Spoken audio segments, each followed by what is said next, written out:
Hey everyone, I've literally just this minute watched the fully charged episode on the Porsche Taycan, and I thought I'd do like a little response video because the Taycan's actually quite likely to be my next car.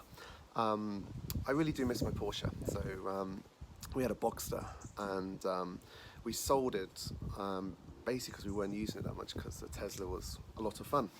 So the temptation to have a Tesla and Porsche all in the same car is really, really tempting.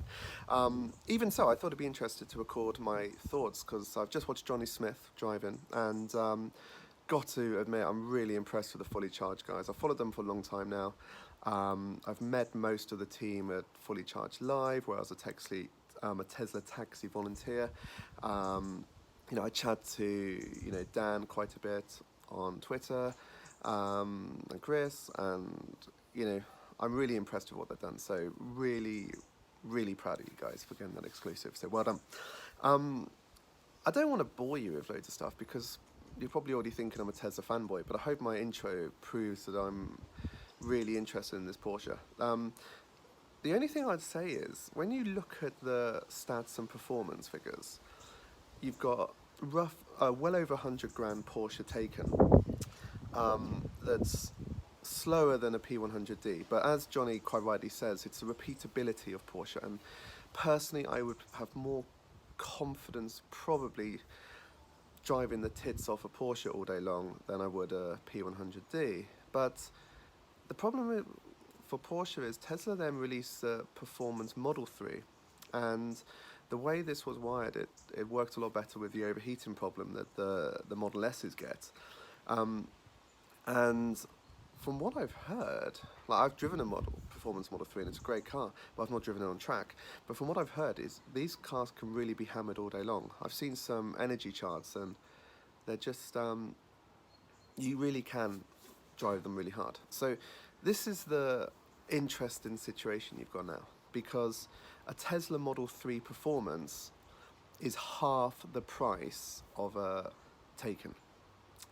The 0 to 60 time is basically the same. I think it's 3.3 for the Performance Model 3, and the Taycan's going to be very low threes, so nigh on the same that.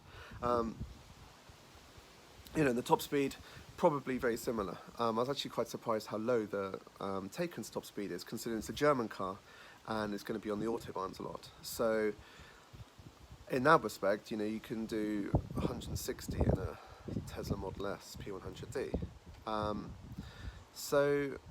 It's just really interesting times for performance electric sort of fans, or electric petrolheads, as I've always said. But yeah, I think, I know Jonny talked a lot about the P100D, and on the face of it, that is the obvious competitor, because on the physical size of the cars, it's the most similar. But everything I've heard from people who have sort of seen these cars is that the back seat is more Model 3 size, and it looks like it's a hatch, which again, Model 3. There's a lot of us in the UK, don't know about America, but there's a lot of us in the UK that wouldn't have a Model 3 as our main car because of the boot or trunk. The Model S has the full hatch, whereas the Model 3 just has the sort of back bit that comes up. And it's that full hatch that makes it so usable as a car. And I'm worried the Taycan's going to be the same. Now, what Porsche have done with the Panamera is they've released something called the Sport Turismo. Now, this is basically as close as an estate car you could get with a Porsche badge on it, other than going to like the Macan and Cayenne. So that's that could be the more logical Model S competitor, and the standard Taycan would be the Model 3 competitor. Again, I tweeted at Jonny and said, what's the back seats and boot like?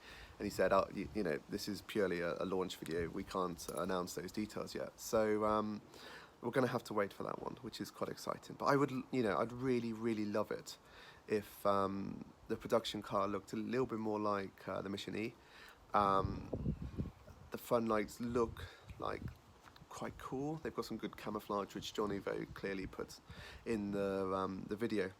So, you know, the Taycan could be that. The other option is, the rumor has it that Porsche are going all in on this electric stuff.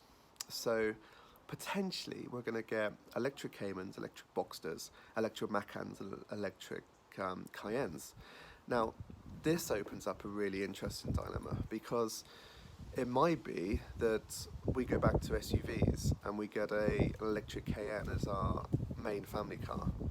Obviously, this is all like lottery win type sort of garage stuff, but you know, gotta have goals in business, haven't you? So it might be that you get something like a Cayenne, and then alongside it, either run a Model 3 Performance. Taycan and Cayenne is going to be a lot of money, isn't it? So maybe not that combo. But yeah, it may be that we get our Porsche fix via a Cayenne or Macan, and then could run a second Boxster, maybe. Wouldn't mind another Boxster, especially if it's an electric one. I wouldn't buy a petrol car I'd use a lot. Again, I don't think. So yeah, really interesting times. I'm sorry, I'm waffling a bit now, so I'm going to end this video. But go back to, well fucking done to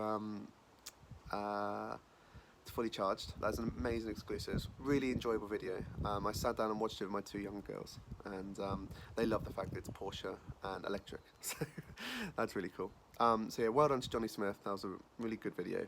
Really interested to see where this goes from there. So anyway, I hope you enjoyed this quick little sort of response video. Hope I didn't come across as a Tesla fanboy. As I say, I'm probably going to buy a Porsche electric car next. So I'm really not a fanboy. But I do love my Tesla, and I think we need to give them, a fair go. And I do think the Performance Model 3 is the Taycan competitor. So thanks very much. See you later.